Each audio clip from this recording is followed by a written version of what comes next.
7 remaja tewas di Kali Bekasi dan sampai hari ini belum ada informasi apa yang jadi sebab kematian mereka karena proses otopsi belum selesai dilakukan. Pertanyaannya, kenapa mereka sampai nekat menceburkan diri ke kali? Benarkah karena ada tindakan yang diambil oleh kepolisian waktu itu? Inilah podcast Niluh, kita kupas lebih jauh.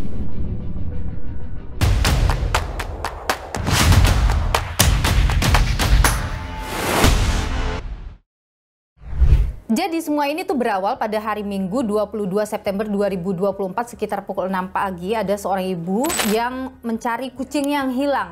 Dilalanya pada saat dia proses mencari kucingnya di sekitaran Kali Bekasi yang saat itu airnya lagi surut, itu dia menemukan ada jenazah di sana. Kaget ya, kemudian melapor ke warga dan kemudian akhirnya warga menelpon Basarnas, dilakukanlah proses evakuasi dan ternyata bukan hanya 1-2 jenazah di sana, tapi ada 7 jenazah yang mana mereka masih berusia muda. Sebelumnya proses identifikasi ini berjalan lama ya. Ada yang sudah berhasil diidentifikasi pertama yaitu ada Davi yang usianya 15 tahun, ada Muhammad Rizky 19 tahun. Identifikasi kedua itu 5 berhasil diidentifikasi, ada Farhan 20 tahun, Rizky Ramadan 15 tahun, kemudian Rido Darmawan 15 tahun, Reski Dwi Cahyo 16 tahun dan Vino Satriani umurnya 15 tahun. Sangat menggembarkan saat itu karena menjadi pertanyaan, kenapa mereka sampai meninggal dunia di Kali Bekasi? Apa yang terjadi? Saya waktu itu melakukan proses peliputan terkait dengan hal ini di program Niluh. Saya langsung datang TKP dan saya bertemu dengan sejumlah para saksi. Salah satunya adalah saksi yang mengetahui peristiwa yang terjadi pada sehari sebelumnya. Jadi polisi saat menemukan jenazah ini mengonfirmasi bahwa mereka ini adalah jenazah remaja yang kabur dari kejaran polisi pada malam sebelumnya, yakni pada Sabtu dini hari. Saya konfirmasi ini ke salah satu saksi saya, namanya Pak Ono. Dia itu adalah security di kompleks dekat Kali Bekasi itu. Jadi dia cerita ke saya kalau pada hari Sabtu dini hari tanggal 21 sekitar pukul 3.30-an tuh dia yang sedang berjaga melihat ada segerombolan anak muda lewat di dekat pos security-nya. Karena kaget dan mengkhawatirkan, ia kemudian mengikuti anak itu, 15 orang katanya. Ada yang memakai celana pendek, ada yang memakai celana panjang, rata-rata menggunakan sweater, badannya basah atau bajunya itu basah. Khawatir siapa nih gerombolan ini nih, dia ikutin. Oh ternyata mereka keluar dari wilayah pantauannya. Ya udah dia tinggalkan. Pada saat dia mau balik ke pos security, dia ketemu dengan 2 orang polisi. Yang kemudian 2 orang polisi itu bertanya, kemana jalan menuju ke Kali Bekasi. Anak buah dia, teman berjaganya itu mengantarkan polisi ini ke Kali Bekasi. 30 menit kemudian dia pergi ke Kali Bekasi itu. Melihat, dan di sana kata dia melihat sudah ramai.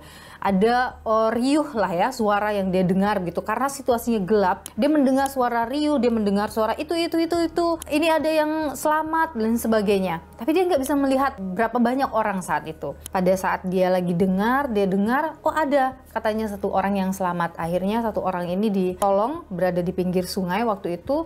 Airnya ketinggiannya waktu itu sampai di betis lah pada malam kejadian itu. Ada yang selamat dibawa dan kemudian dibawa oleh polisi. Sampai di situ dia tahu. Esokannya saya tanyakan kepada warga yang tinggal di sekitaran Kali Bekasi yang juga penjaga sungai. Yang ternyata pada malam itu dia tidak berjaga di sungai itu karena tidak ada, dia hanya berjaga kalau ada kiriman air dari Sungai Cilengsi. Tapi hari itu tidak ada, jadi dia tidak berjaga. Saya tanyakan apakah hari Sabtu ada polisi yang datang misalnya mencari atau memberikan informasi bahwa ada orang tenggelam di sungai itu dan sebagainya, itu tidak ada. Ini yang jadi pertanyaan, apakah polisi mengetahui berapa yang berhasil selamat ataukah polisi tahu nggak ada berapa orang yang menceburkan diri ke sungai. Nah sekarang kita dilanjut kepada apa yang terjadi pada Sabtu dini hari itu. Saya mewawancarai salah satu remaja yang pada malam itu berkumpul di bedeng dekat Kali Bekasi itu. Dia cerita ke saya bahwa pada malam itu dia mendapat undangan dari kenalan temennya untuk merayakan ulang tahun. Dalam proses peliputan itu saya juga menemukan fakta bahwa salah satu korban meninggal yang bernama Vino itu sedang berulang tahun dan memang ia pamit dengan orang tuanya, minta uang, menyatakan bahwa akan merayakan ulang tahun bersama dengan teman-temannya. Nah, jadi ketika dia mendapat undangan untuk perayaan ulang tahun, dia pergilah ke satu lapangan di Cikunir. Di sana mereka makan-makan dan dari sana mereka kemudian sekitar pukul 1 dini hari itu menuju ke bedeng dekat Kali Bekasi itu. Mereka, kalau pengakuan dia, mereka sekitar 25 sepeda motor. Kalau satu sepeda motor 2 orang, berarti sekitar 50 orang lah ada di bedeng Kali Bekasi.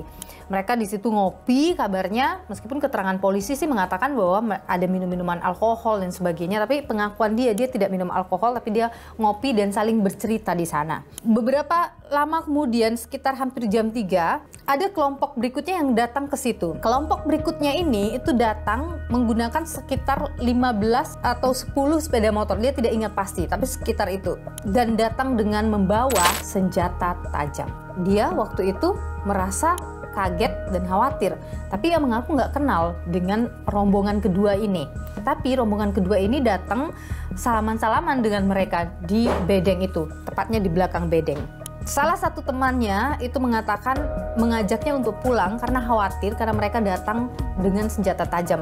Belum sempat mengiyakan untuk pulang, tiba-tiba datang polisi. Keterangan dari narasumber saya ini bahwa ketika polisi datang itu, mereka naik sepeda motor dan kemudian membunyikan sepeda motornya dengan kencang, membuat mereka kaget. Ketika melihat itu, ada salah satu temannya berteriak, ada polisi, dan akhirnya mereka berlarian. Sebagian dari mereka kemudian menceburkan diri ke Kali Bekasi yang tepatnya berada di belakang bedeng tempat mereka berkumpul. Saya kasih gambaran Anda bagaimana sih bedeng itu. Wilayah itu berada di kawasan pabrik. Ada sejumlah pabrik, saya datang ke sana. Memang sepi sekali. Jadi bedeng itu berada hanya beberapa meter dari Kali Bekasi. Jalan di sebelah kanannya itu buntu, kemudian depannya itu pabrik, kemudian kalau mau hanya satu pintu keluar. Jadi kalau misalnya ada sesuatu yang mengagetkan atau untuk upaya kabur, sudah pasti upaya kaburnya adalah terjun ke sungai. Yang pada malam itu, kata narasumber saksi saya, airnya itu standar tingginya. Saya tanyakan kepada penjaga sungai, standar tinggi dari air sungai di Kali Bekasi itu berapa sih? Tepat di belakang bedeng itu, kalau airnya standar itu mencapai 2 meter. Dan ada pertemuan arus, di mana di pertemuan arus itu ada pusaran. Diperkirakan bahwa mereka ketika mencoba untuk menyeberang sungai itu ke bawah arus dan kemudian berada di dalam pusaran. Pusaran itu diperkirakan dalamnya sekitar 10 meter. Pada hari Sabtu pagi, dia mengecek ke sungai karena kondisi airnya lagi bagus, bening begitu. Dia mengecek bahkan sampai ke pusaran, dia mengecek, dia tidak melihat ada hal-hal yang mencurigakan. Ini yang kemudian dipikirkan jangan-jangan mereka memang di situ memang dalam dan mereka berada di dalam pusaran air itu. Pertanyaan lanjutannya, ada nggak sih yang menolong atau polisi berupaya tidak menolong para mereka yang tenggelam? Karena menurut narasumber saya, dia juga menyeberangi Kali Bekasi itu. Dan saat berada di tengah-tengah, itu airnya dalam sampai ke mata dia, sampai ke dahi dia. Itu kemudian dia berenang dengan cepat. Dan saat proses berenang itu, dia mendengar suara. Polisinya katanya berteriak kayak, "Woi, mati woi," gitu. Terus kemudian ketika dia sampai di seberang, itu polisi berkata, "Gue tembak lo." Tapi dia tidak mengetahui kepada siapa ditujukan kata-kata itu. Tapi dia mendengar suara kawan-kawannya yang ikut menceburkan diri ke sungai itu ada yang berteriak minta tolong. Tapi dia tidak bisa memastikan apakah saat itu polisi ada yang terjun ke sungai untuk memberikan pertolongan atau tidak. Apakah saat polisi datang ke sana, polisi memikirkan soal mitigasi? Saya bayangkan polisi ini kan mengetahui, datang ke TKP karena mengetahui akan ada rencana tawuran di sana melalui live streaming. Totalnya ada 60 orang. Berarti kalau polisi datang ke sana mungkin sudah kebayang kali ya. Oke, di sana itu akan ada 60 orang. Oke, ini lokasinya seperti ini. Kira-kira mereka kalau kita datang mereka udah pasti akan berhamburan, berlarian. Kemana mereka kira-kira akan lari? Salah satunya pasti terjun ke sungai. Dan kondisi sungai itu berpotensi ada korban. Nah, di situ selayaknya sih harusnya ada mitigasi yang disiapkan polisi ketika mau melakukan proses seperti itu atau mau melakukan pembubaran-pembubaran seperti itu. Itu yang masih jadi pertanyaan, apakah proses-proses seperti itu dilakukan? Adakah kesalahan-kesalahan prosedur yang dilakukan oleh polisi terkait dengan hal ini? Itulah kemudian Propam memeriksa 9 polisi yang terlibat dalam proses pembubaran rencana tawuran itu. Kesembilannya sudah diperiksa dan saat ini sudah kembali bertugas, tapi terkait dengan hasil pemeriksaan ini memang belum dirilis oleh kepolisian. Sebenarnya patroli yang dilakukan oleh polisi untuk mencegah terjadinya aksi kriminalitas ataupun pencegahan tawuran itu biasa dilakukan oleh polisi, tapi ada aturan-aturan nih yang harus dilakukan. Kalau kita baca dari peraturan Kababinka Polri nomor 11 tahun 2009, ini sebenarnya lebih kepada hal-hal yang bersifat preventif gitu ya. Jadi tidak selalu harus menggunakan tindakan-tindakan kekerasan atau tindakan-tindakan yang menakutkan dilakukan oleh polisi. Jadi kalau kita baca di pasal 8 ayat 5, di situ dia harus ramah, tanggap, peduli, etis, kemudian tidak sewenang-wenang, responsif terhadap situasi dan juga kondisi lingkungan. Mereka juga harus menguasai daerah, rute, dan wilayah yang dilalui oleh petugas patroli ini. Tentu harus menjaga keamanan ya. Dan sikap polisi saat patroli itu diatur di pasal 10 ayat 1. Jadi dia harus humanis, kemudian menggunakan panca indera untuk mengamati, melihat, mengamati, mendengar, dan observasi. Artinya tidak harus langsung misalnya melakukan hal-hal yang membuat orang takut, kabur, dan lain sebagainya. Dan kalau kita lihat dalam prosedur penanganan tawuran ini juga sebenarnya lebih kepada cara-cara yang humanis. Jadi semuanya sebenarnya merujuk kepada cara-cara yang humanis. Apalagi kalau mereka adalah yang remaja atau usianya masih berusia muda, dan harus dikenali juga karakter mereka akan seperti apa, kecenderungan mereka akan bagaimana. Polisi ini juga bisa menggunakan penegakan hukum secara pidana untuk memberikan efek jera kepada para pelaku tawuran. Nah, pertanyaannya adalah dari 60 orang yang berkumpul di sana, apakah ke-60-nya akan melakukan tawuran? Bagaimana kalau tidak? Nah, itu seperti apa harusnya polisi menangani itu? Ini yang kemudian masih kita tunggu bagaimana kemudian langkah yang dilakukan oleh Propam, termasuk juga investigasi Propam terkait dengan ada tidak kesalahan SOP yang dilakukan dalam penanganan atau pembubaran rencana tawuran di Kali Bekasi itu. Kalau kita bicara ya sebenarnya gini, kepikiran ya bahwa masyarakat itu kan kecenderungannya memang sudah takut ya sama polisi. Mau ngapain pun kita jadi suka takut gitu polisi. Padahal kita benar, tapi pas lihat polisi rasanya kayak dek gitu aja ya gitu. Apalagi misalnya ini remaja, kemudian dini hari, pasti kecenderungannya mereka akan kewaspadaannya itu ininya itu lagi turun lah ya.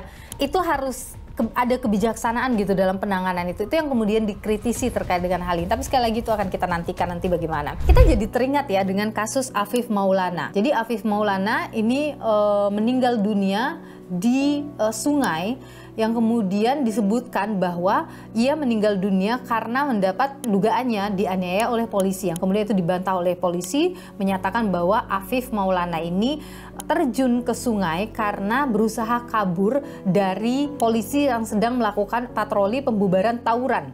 Masih jadi pertanyaan, apa yang dilakukan polisi sampai Afif Maulana ini memilih untuk terjun ke sungai yang tentu saja ia tahu itu bisa membuat nyawanya melayang. Nah sama, inilah pertanyaannya juga untuk insiden atau tragedi yang terjadi di Kali Bekasi yang harus diusut tuntas, harus secara transparan. Orang tua dari korban saya wawancarai juga meminta agar polisi membuka secara transparan apa yang terjadi pada Sabtu dini hari di Kali Bekasi yang membuat 7 remaja atau puluhan remaja terjun ke sungai dan 7 diantaranya meninggal dunia. Karena 7 jenazah itu bukan angka yang sedikit. Kita nantikan bersama dan kita harus kawal bersama terkait dengan penanganan 7 jenazah di Kali Bekasi. Karena kita masih menantikan tentu hasil otopsi seperti apa.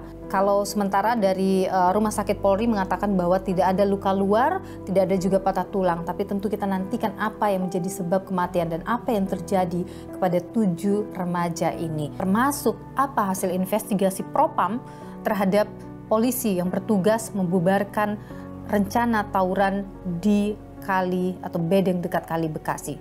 Saya Niluh Puspa, Pastikan Anda terus saksikan Niluh hanya di Kompas TV setiap hari Senin pukul 20.30 waktu Indonesia Barat. Sampai jumpa.